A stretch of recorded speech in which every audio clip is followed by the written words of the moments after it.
Somo niliopewa nasema maisha ya kijana kiroho na kimwili, ndio ujumbe tukwenda nao hapa. Maisha ya kijana kiroho na kimwili. Sasa nimeweka pande mbili. Sehemu ya kwanza tunaongea kuhusu kiroho, sehemu ya pili tunaongea kimwili. Kwa hiyo tunaanza na kiroho sasa. Maisha ni nini? Nilikuwa najiuliza nilipopewa swali hili au somo hili, limenipa utata, lakini ndio hivyo. Maisha ya kijana. Sasa naongea kuhusu maisha. Tunaposema maisha tunamaanisha nini? Maisha ni hali ya uwepo wa kiumbe hai inayohusisha mchakato wa kibiolojia kama ukuaji, uzazi, uwezo wa kukabiliana na mazingira. Hii anasema uhai. Kwa nyinyi wasomi mnajua zaidi. Lakini kifalsafa tunasema ni fursa ya zawadi kutoka kwa Mungu. Au tunasema uhusiano wa kiroho kutafuta kusudi la Mungu na hekima yake. Na ni safari ya kujifunza na kujiendeleza na hatimaye kuelewa umuhimu wa kuwepo kwetu. Haya tunaongea kuhusu maisha ni nini. Lakini tunasema maisha ya kijana. Nadhani kuhusu kijana mzee kaeleza maana ya kijana, mabadiliko ya kijana na kadhalika. Huko siongei. Lakini niongea kuhusu kiroho sasa. Tunaposema hali ya kiroho, tunaongea kuhusu hali ya kiroho. Kiroho ni nini? Je, unaweza kuwa mtu wa kiroho kama sio mshirika wa kanisa? Au kama si mtu wa Mungu, unaweza kuwa mtu wa kiroho? Tunaelewaje hapo? Tunapoongea kuhusu hali ya kiroho. Kumbe kitabu cha Warumi kinaeleza jambo hili. Naomba tusome Warumi mlango wa 8 mstari wa 5. Tunapoongea kuhusu hali ya kiroho kwamba kuna watu wanafuata mambo ya roho, ni watu wa rohoni. Hawa kwa wote ni watu wanaofuata Mungu. Lakini kuna watu ambao hawafikiri kabisa mambo ya roho, hawafikiri kabisa. Anafikiri mambo yake tofauti kabisa. Kwa tunapoongea swala roho, tunaongea kuhusu wale wanaoifuata roho, tunaongea habari za mtu ambaye akili yake, uwezo wake, maarifa yake ameelekeza kwa Mungu. Tunasema mtu huyu ni wa kiroho kwa sababu anachokifikiri anafikiri Mungu. Katika majibu ya mzee kuna neno moja aliongea sasa, Mungu kwanza. Ndio? Huyu tuongea habari za mtu wa kiroho. Lakini mara nyingi Biblia inafafanua hali ya kiroho kwa kuelezea kusudi ya matendo ya watu ambao hawana hali nzuri ya kiroho. Kwa mfano, kuna tofauti ya watu wenye kiroho na watu wasio na roho. Kuna tofauti hapo, tofauti kubwa. Watu wa kimwili hawakubali mambo ya roho hata kidogo.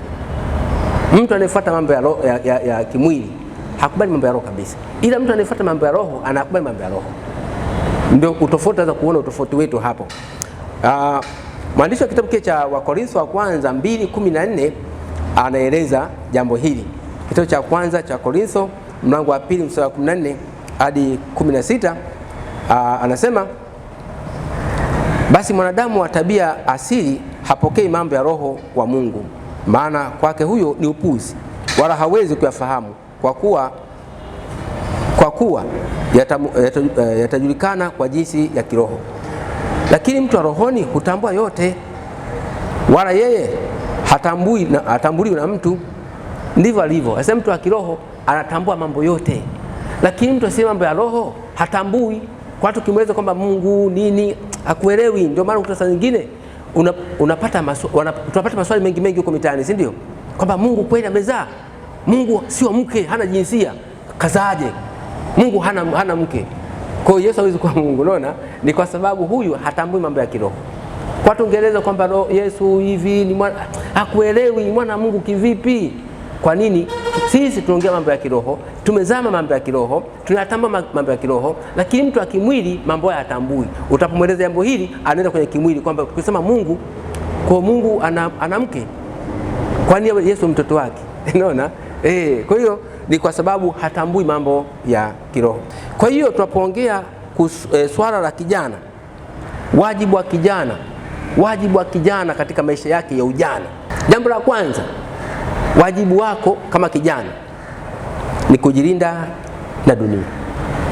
Kwenye kitabu cha Yakobo 1:26-27 anasema dini iliyo safi isiyo na taka mbele za Baba ni hii: kwenda kuwatazama yatima na wajane katika dhiki yao na kujilinda na dunia pasipo mawaa. Kwa kitu cha kwanza ni kujilinda na dunia. Sasa tutajilindaje na dunia? Kuna vitu vya kujiepusha navyo. Kwa mfano, kwa kitabu kile waraka wa kwanza kwa Yohana 2:14-17, nimwandikie enyi vijana, kwa sababu sina nguvu, nimwandikie ni vijana, msipende dunia wala mambo yaliyo katika dunia. Anasema ukiipenda dunia, kumpenda Mungu hakupo ndani yako. Maana kile kilichoko ndani ya dunia, tamaa ya mwili, tamaa ya macho na kiburi, havitokani na Mungu, vinatokana na dunia hii. Mungu hayupo katika mambo haya. Kaongea mambo matatu yale ya msingi sana. Mambo yale matatu, tamaa ya mwili, mzee kaongea hapa, kasema uzuri unasababisha tamaa. Yusufu sasa alikuwa msamu, ndio mama kamtamani. Hata mabinti wanapokuwa mzuri, si ndio watu wanakutamani, si ndio? Tamaa mwili, tamaa macho na kiburi cha uzima. Hasema vitu hivi vinasababisha tusipende, hasa msivipende. Ndio vitu vya kwanza kuvikimbia. Kiburi, anapoongea swala kiburi, unajua kiburi hamna kitu kibaya duniani kama kiburi, si ndio? Kiburi. Kumbuka kwenye kitabu cha Obadia mlango wa 1:3, anasema kiburi cha moyo wako kimekudanganya, si ndio? Kiburi kiweza kudanganya ukajiona kabisa. Na ndio hicho mpaka sasa tunatenda dhambi ni kwa sababu kiburi. Dhambi nyingi tunazifanya ni kwa sababu kiburi. Kwa mfano mimi sasa hivi, kwanza siwazi kufa kesho. Nimejiondoa kabisa. Naona kama ni kijana, kwa siwezi kufa kesho. Watatangulia wazee kwanza, afu nitafuata mimi. Lakini sio hivyo tu. Kwa kitabu cha Timotheo wa pili 2:22, Timotheo wa pili 2:22, kuzikimbia tamaa za ujana. Kukimbia tamaa za ujana. Ndio maana nasema kwamba kitu cha kwanza yani wajibu wako la kwanza ni kujilinda. Kujilinda na dunia. Lazima ujilinde. Unajilindaje? Ni kukimbia hizo tamaa hizi. Kumbuka macho yetu yameumbwa katika ile tamaa, si ndio? Kwa bahati mbaya sana kwa wenzetu vijana wa kiume, nadhani mpo mtanielewa. Kwa kawaida yalivyo macho yetu ya mwanaume na hisia zinavyokuja kwa mwanaume na mwanamke ni vitu tofauti, si ndio? Mwanaume anatamani kwa kuona, na akishaona ndipo tamaa yake inamuingia. Lakini mwanamke hana hisia za kuona, yeye mpaka shikwe, si ndio? Tomasi ndio apate hisia. Kwa hiyo tumetofautiana hapa, si ndio jamani? Sisi kwa kuona, kishaona tu akili yako imeshabadilika. Na ndio maana hawa dada zetu wanatufahamu, wanatujua, wanaamua sasa kufanya wanavyotaka wao. Anavaa nguo fupi, anajua kivaa nguo fupi ukimtazama tayari umekwisha. Lakini angalia mwanaume anatembea kifua wazi. Mwanamke gani akatamani kwa sababu mwanaume akatembea kifua wazi? Si ndio? Wanawake hana habari, si ndio? Kwa sababu tamaa yao haiko huko ya kuona. Sisi vijana kiume tamaa ipo kwa kuona. Ndio nasema kimbia hizo tamaa za ujana. Kuna tamaa za ujana, mzee kaongea hapa. Na mfano mzuri kausema kijana Yusufu, akasema yani nimkose Mungu kwa jambo hili, nimkose Mungu. Yani alisikitika sana katika jambo hili, aliamua kukimbia. Alikuwa tayari kukimbia tauchi. Bora nikimbia tauchi. Ni kwa nini anaamua kukimbia tamaa za ujana? Unajua katika maisha tunaoishi hapa duniani tuna mambo kama matatu hivi. Akasema tuna kijana, kuna vijana wakati, afu kuna wazee. Akasema vijana kuanzia miaka 12, 13 hapa mpaka miaka 30 hapa, akasema hawa bwana kila jambo wanafahamu na ni wajuaji, na usimweleze kitu. Kila jambo ukimweleza anajua, ukimweleza keshajua. Yaani kila jambo keshajua na akafahamu. Hana shida. Wanasema kipindi hicho wanasema cha mtu kujua. Yaani wanasema kipindi cha kiburi na ujuaji na kadhalika. Lakini wanasema kuna kipindi cha miaka kuanzia 35 mpaka 50 kuja 60, wanasema kipindi cha majuto. Ndio kipindi tulichopo sisi na ndugu yangu nani Mtweve pale, ndio kipindi cha majuto. Ningejua ningesoma vizuri kipindi kile, ningejua nisingeoa haraka, ningejua ningefanya hivi, ningejua nisingezaa mapema, ningejua. Tumishi Sanga akaongea akasema maisha tunaanzia kwenye ujana hapa. Sasa ukikosea hapa unakuja kujuta kule mbele. Nataka kuokoka lakini na wake watatu, na mwacha nani, na huyu nimezaa naye, na mwacha yupi? Unababaika tu hapo katikati. Ni kijana huyu. Unaona? Ni ujana, umri wa majuto. Tumeshafika umri wa majuto, si tunajuta ningejua. Ukitoka hapo kuna ule umri wa kuanzia kina Shemtua na kuelekea mbele kule. Wao wanaita kipindi cha waliokata tamaa. Wao wamekata tamaa. Nikifa wanangu msifanye hivi, nikifa mimi baba yenu, nikifa wao na ukifa, nikifa msifanye hivi wanangu, angalia mnagombana, sasa niko hai, nikifa itakuwaje ndugu zangu? Nikifa tu, wamekata tamaa. Kwa hiyo maisha tunajenga tungali vijana. Jambo la pili, kumkumbuka Mungu ukiwa bado kijana. La kwanza nimekwambia kujilinda na dunia. La pili ni kumkumbuka Mungu ungali kijana. Mzee hapa aliongea kidogo, na mimi nitapita humo. Kitabu cha Mhubiri mlango wa 12 mstari wa kwanza hadi wa pili. Si nitasoma, tulisoma, mzee aliongea pale. Anasema mkumbuke Mungu siku za ujana wako. Yaani kwa kipindi cha kwanza kumkumbuka Mungu ni ujana huu. Mzee Sanga aliongea kitu fulani hivi. Anaweza kaongea leo kama mtamuelewa, kuna mwaka mtakiwa kuelewa alichosema. Kasema inafika hatua baadaye una wake watatu, umeshazeeka afu unauliza swali, nataka kuokoka. Nifanyeje? Nimwache yupi? Baadaye unapata maswali magumu. Kumbe ulishindwa kutengeneza kwenye ujana hapa. Lakini ukianza kumtumikia Mungu ungali kijana. Mzee kaelezea, katoa mfano wa Yeremia, ameanza ngali kijana. Naona kijana mdogo kabisa anaanza kumtumikia Mungu. Mhubiri mlango ule wa 11, naomba mtu anisomee mstari wa 7 hadi wa 10. Nuru ni tamu.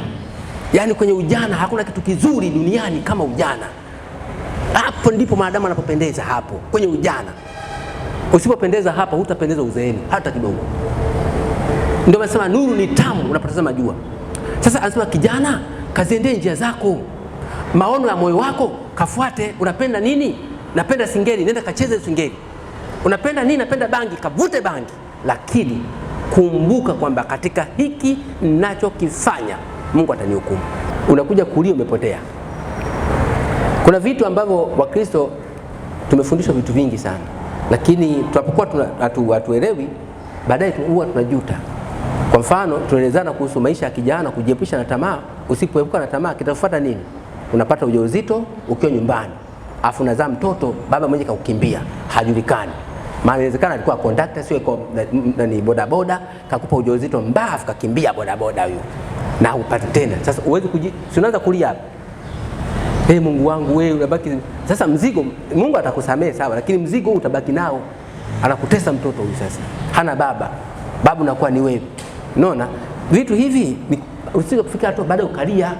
Kwa hiyo ni kuhakikisha unafanya haraka sana kuepukana navyo. Jambo la tatu, wajibu wa kijana ni kuhubiri Injili. Hii sehemu nyingine. Kuhubiri Injili ni wajibu wa kijana. Wajibu wako, tupongea mambo ya kiroho, unawajibika kufanya haya yote. Kuhubiri Injili. Kitabu cha Marko mlango wa 16 mstari wa 15, pale wote tunafahamu sana. Enendeni ulimwengu wote mkahubiri Injili kwa kila kiumbe. Najiulizaga sana pale, lakini nikasema kwa kuwa ni mstari ambao unafahamika na watu wengi, tutaujadili wote kwa pamoja tu hapo. Anamaanisha nini hapa? Na anatumwa. Nani akahubiri? Mzee Shemtu? Nani akahubiri? Mtweve? Mkoma? Peter? Nani akahubiri? Unafikiri nani? Enendeni. Ndeni. Nani aende? Nani aende? Ndugu zangu, unafikiri nani aende? Naam? Nani aende? Naam? Shemtu. Nimesikia kama Shemtu mzee unaambia uende ukahubiri Injili. Nasema wanaume ndio wakahubiri. Wanaume ndio wakahubiri. Eti ndivyo? Nani waende? Wote. Yaani hapa ni wote. Bila kujali wewe ni kijana wa kiume, bila kujali ni kijana wa kike, bila kujali ni mzee. Yani unatakiwa uende kuhubiri Injili. Hiyo ni wajibu wako, ni wajibu wako. Usiokuona haya, na usiokuona aibu. Umemwonea aibu Yesu. Ukiona aibu, uruhusiwi kuona aibu katika hayo. Mimi nina mfano mtu mmoja tu. Utaisaidia katika Wafalme wa Pili pale. Kitabu cha Wafalme wa Pili kuna binti mmoja pale. Tena binti, nitoe mfano wa binti tu, acha wanaume hawa. Tutoe mfano wa binti tu. Binti ambaye inaweza kaa wewe na kadhalika. Binti kwenye kitabu cha Pili cha Wafalme mlango wa 5 mstari wa kwanza mpaka wa 5. Na mwenye kuheshimiwa kwa sababu kwa mkono wake Bwana alikuwa amewapa Washami kushinda, tena alikuwa mtu hodari wa vita, lakini alikuwa mwenye ukoma. Na Washami walikuwa wametoka vikosi, wakachukua mfungwa mmoja kijana mwanamke kutoka nchi ya Israeli, naye akamhudumia mkewe Naaman. Akamwambia bibi yake, laiti bwana wangu angekuwa pamoja na yule nabii aliyeko Samaria, maana angemponya ukoma wake.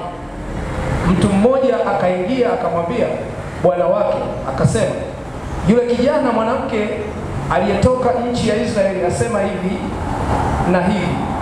Mfalme wa Shamu akasema, haya basi mimi nitampelekea mfalme wa Israeli waraka. Basi akaenda zake, akachukua mikononi mwake talanta 10 za fedha na vipande vya dhahabu 6,000 na mavazi 10. Fika. Huyu ni binti anafanya kazi mle na kametekwa huko. Washami wamempeleka kwa jemedari huyu, anafanya kazi pale. Lakini pamoja kwamba katoto wake kametekwa, kanafanya kazi mle ndani, hakanyamaza. Anaona huyu bwana amjui Mungu wa Israeli huyu. Mungu wetu amjui, lakini anahangaika. Lakini angemjua Mungu wetu, sasa Mungu angemsaidia huyu. Akasema, laiti bwana wangu huyu angejua kwamba kwetu kule kuna nabii, sasa angepona huyu. Mtu amesikia ndio kokora kwa Naamani. Atapona ukoma Naamani jamani. Kwa kabinti tu kametoa kauli yake. Kwa inawezekana hata wewe unaogopa. Inawezekana ukasema, jamani, laiti ungejua kanisani kwetu kuna 1 2 3. Kuna chuo cha Biblia pale. Ungejifunza zaidi. Inawezekana mtu mwingine akasikia neno hilo tu peke yake, wakaja hapa. Hajafanya kiwa huyo. Unaona? Anaweza kukola kwa sababu yako tu. Inawezekana usijue kufundisha sana, lakini ungesema, lakini ningekuitia mzee hapa. Mtumishi yupo Mtweve hapa. Unaonaje nije naye siku moja? Unaona? Ataokolea mtu kwa sababu yako. Wewe ndio umemhubiri, Mtweve kamalizia tu. Unaona? Paulo anasema huyu atia maji mwenye kuuza nani? Ni Mungu. Unaona kitokea pale. Utakuwa umehubiri kwa namna moja au nyingine, kwa usiogope. Unajua neno moja hilo linamsaidia mtu mwingine. Kuna mfano mdogo tu, kijana wangu ule Tyson alikuwa anasoma Mbeya kule. Japo yeye mfano wake alikuwa muovu sasa. Alikuwa wakati anasoma shule, yuko shule msingi, anasoma kule. Sasa kimefika kipindi cha dini. Sasa kumbe amepewa homework na mwalimu hakuandika. Sasa kipindi cha dini akatumia nafasi ile akajificha kwenye chumba aandike. Sasa kuna mwalimu mmoja pale ni Mkristo wa kanisa la Kristo, lakini hajui kwamba maeneo yale kuna kanisa la Kristo hajui. Sasa akamkuta kijana wangu kule anaandika ile homework. Akamuuliza, wewe Tyson, kwa nini umekaa huko chumbani peke yako? Wakati wa dini umefanya nini huko? Akaambia, kule bwana kuna siku kasifeta, siku kuna ukwata, siku kuna nini. Sasa mimi siko kwenye makundi hayo. Akamuuliza, wewe dini gani? Mkristo. Sasa si Wakristo ndio wako kule? Asema, kanisa langu pale halipo.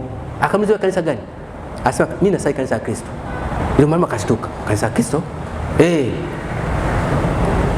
Liko wapi? Tuokira pale. Kira, haya. Nipe namba za mtumishi pale. Akasema, sina, ila za babangu ninazo. Nipe. Akampa namba yangu, tukawasiliana. Na yule mwalimu anaitwa Asheri, kwa maana nifahamu, nikawasiliana naye, ndio nikamunganisha na watumishi wa pale, anasali pale. Lakini huyu alifanya kwa nia ovu, sio kwamba alikusudia moyoni kufanya vile, alifanya kwa nia ovu ile kwamba amekwepa. Lakini kutamka neno kwamba mimi kanisa la, kikamwokoa mzee mwingine. Unaona? Kwa hiyo kuhubiri kwa mtu yoyote bila kujalishi una uwezo mkubwa au hauna uwezo mkubwa. Na kuhubiri kunaanzia pale unapoanza kuokolewa tu pale papo ukabatizwa. Unatakiwa uanzie pale kutoa ushuhuda, mwenzenu nimeokoka mimi, nimebatizwa. Imekuwa kwaje? Si unaweza kitu ulichokiamini kidogo. Wakitaka mafundisho zaidi, utamleta mtumishi mwingine, mtu ataokolewa kwa sababu yako wewe. Nidhamu. Kwa kitabu cha kwanza cha Timotheo 3:14-15. Waraka wa kwanza kwa Timotheo mlango wa 3 mstari wa 14 na 15. Na kuandikia haya nikitaraji kuja kwako hivi karibu, lakini nikikawia upate kujua jinsi iwapasavyo watu kuenenda katika nyumba ya Mungu, iliyo kanisa la Mungu aliye hai, nguzo na msingi wa kweli. Naam. Nashukuru. Na kuandikia nataka kuja hivi karibuni, lakini upate kujua jinsi ya kuenenda. Jinsi ya kuenenda katika nyumba ya Mungu. Nyumba ya Mungu, si unajua kanisa la Mungu Kanisa inaitwa nyumba ya Mungu, kanisa la Kristo, si ndio tumejifunza kule. Kwa ujue jinsi ya kuenenda katika kanisa. Kanisa nenendaje? Wewe si kijana? Jinsi ya kuenenda ndani ya kanisa unaendaje? Kanisa inawezekana majukumu kadhaa unafuata au majukumu uliyoambiwa na kanisa. Inawezekana kanisa ikana mambo mengi. Labda kuna usafi vijana, tunakuja. Unaona? Kanisa kuna 1, 2, 3 kama vijana. Tunatakiwa sisi tufanye. Unaona? Kuenenda ndani ya nyumba ya Mungu. Ndio anachokisema hapo kwamba kuwajibika kwa jinsi unaweza kujua inavyokuwa. Asa ujue jinsi ya kuenenda katika nyumba ya Mungu, yani katika kanisa.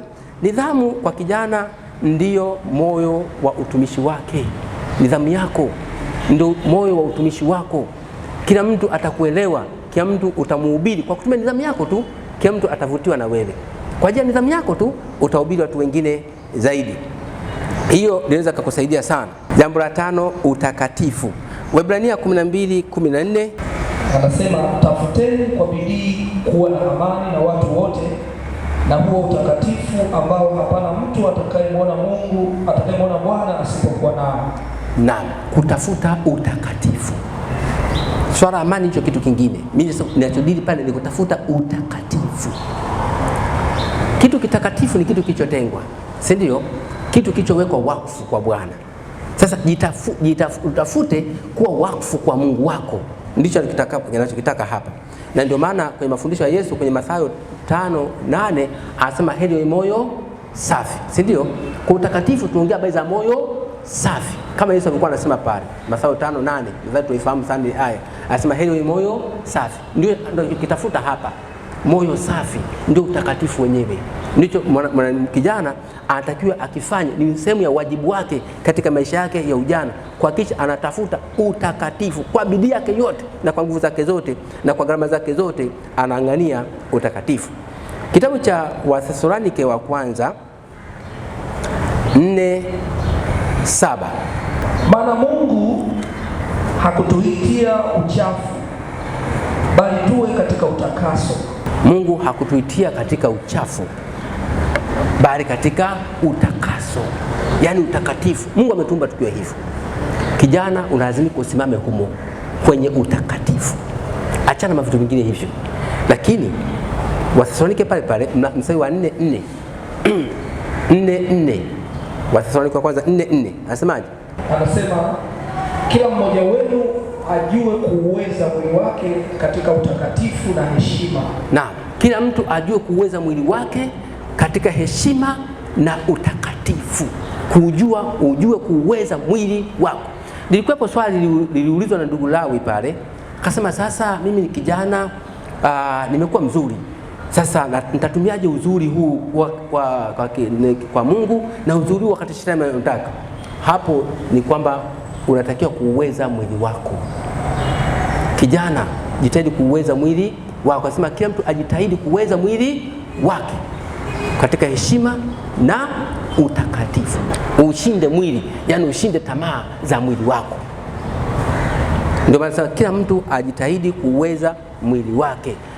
Pambana uweze mwili wako.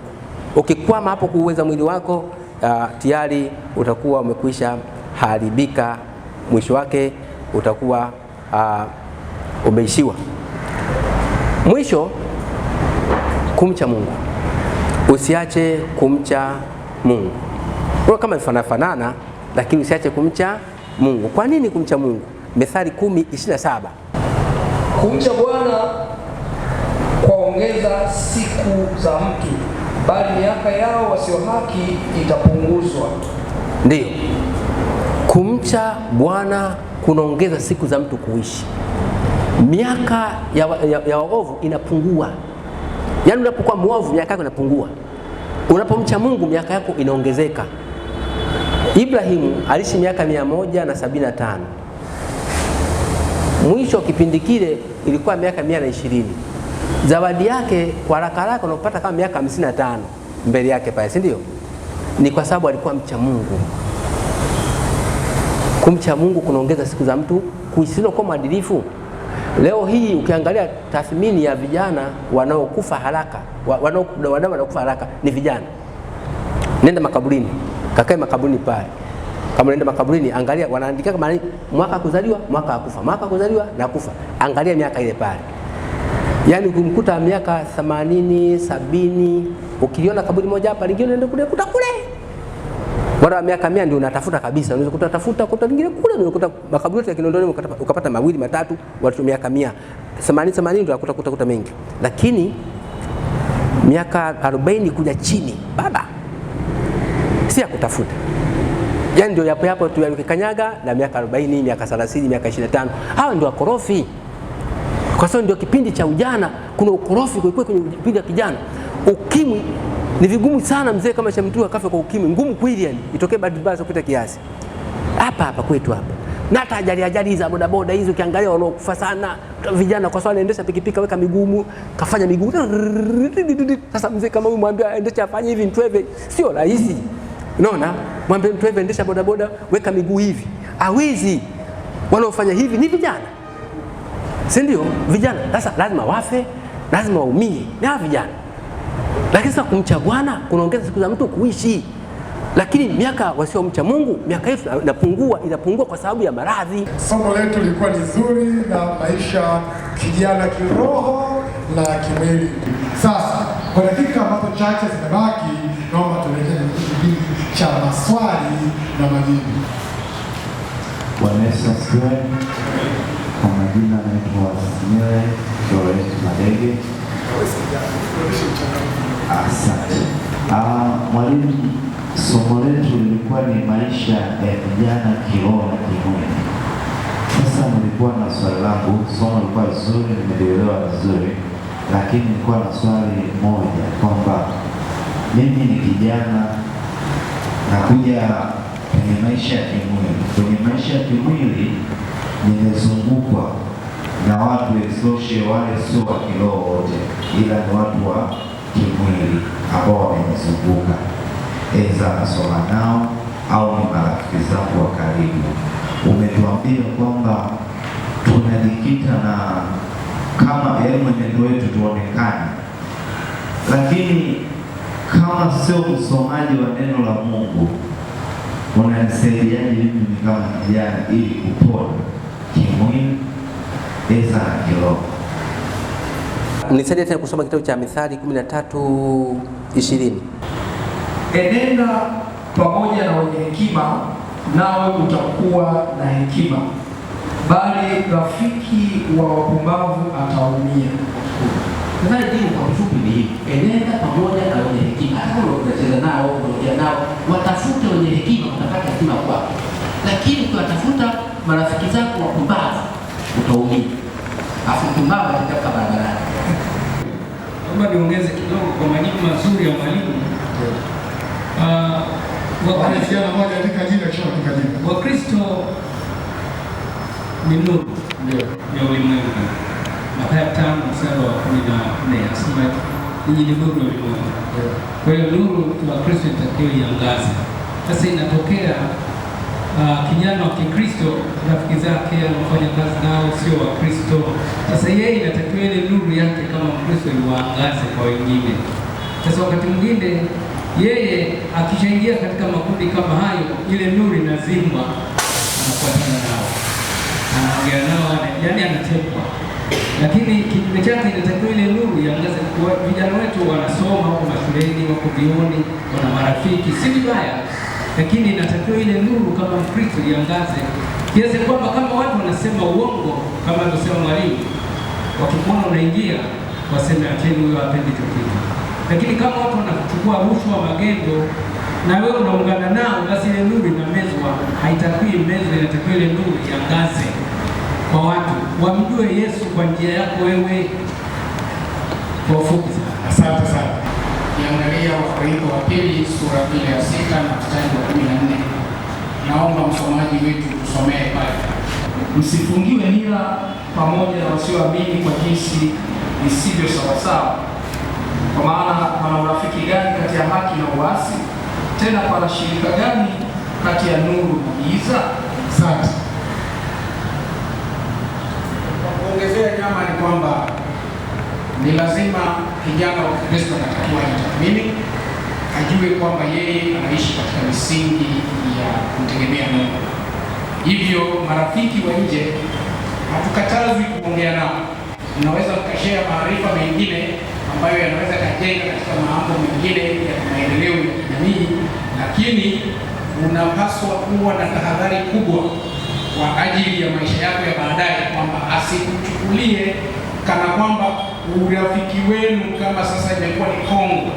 Kila anachotaka wewe umekuwa sasa ni mtumwa wa ile ni hatari, itakuangusha. Kwa hiyo unatakiwa uchukue tahadhari. Asante.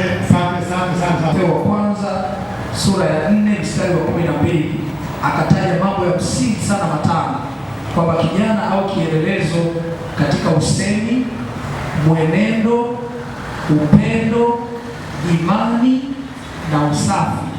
Haya mambo yakiwa kwa kijana ni lazima jamii itamtambua. Sasa mfano, mimi namtafuta ndugu yangu Bakari Simon, naenda mtaani kwao, nauliza jamani, huyu ndugu yupo? Alafu wakaniambia yule kijana yule kicheki. Mbona hao ni wageni, sio Wakristo wenzangu wala sio Wakristo wenzie na Simon. Yale majibu huwa yanakuwa ni majibu sahihi kuliko hata wametoa Wakristo. Kwa hiyo kama Bakari Simon anakuwa yuko vizuri kwenye hayo mambo matano ambayo nimeyakumbusha, maana yake lazima wataniambia yule mtumishi utakutana na sifa kama hizo njema. Asante. Bwana Yesu asifiwe sana. Hapa sisi ni mshiriki. Alianza huko. Alianza huko na kisha kuja kwa Kristo ndio karibu. Yesu asifiwe. Majina ndo Matias. Mimi swali langu kwanza, kwa majina ndo Matias nao. Asante mwalimu kwa somo nzuri. Mimi swali langu nataka unisaidie mwalimu, hapa tumeona maisha ya kijana kiroho. Hapa kwenye kipengele cha maisha ya kijana kiroho. Sasa kijana, utajueje kuwa Mungu anataka ukujike sehemu fulani? Sababu tunaona kuna vijana wengine labda ni wahubiri, lakini sio wote ni wahubiri. Utakuta vijana wengine labda ni walimu, lakini sio wote ni walimu. Sasa kijana, utajueje wito wako? Kwenye Marko pale 16:15 pana umuhusu nani? Mkasema wote. Pale hapaangalii kwamba una talent hiyo au huna. Hapana, ni lazima. Unaona?